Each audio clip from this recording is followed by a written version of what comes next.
ఎయిర్పోర్ట్లో మరోసారి డ్రగ్స్ పట్టుబడడం కలకలం రేపాయి. 21 కోట్ల విలువైన కొకైన్ను దేశంలోకి అక్రమంగా తరలిస్తున్నారని ఇద్దరు బ్రెజిలియన్లు ఢిల్లీ పోలీసులు అరెస్ట్ చేసినట్టు కస్టమ్ ఆఫీసర్లు తెలిపారు.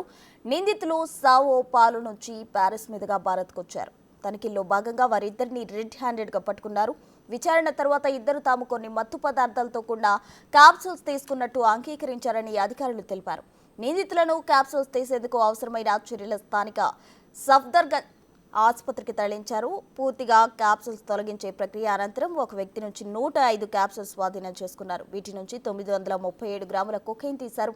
మరో మహిళా బ్రెజిలియన్ నుంచి 562 గ్రాముల కొకైన్ ఉన్న 58 క్యాప్సూల్స్ వైద్యులు స్వాధీనం చేసుకున్నారు.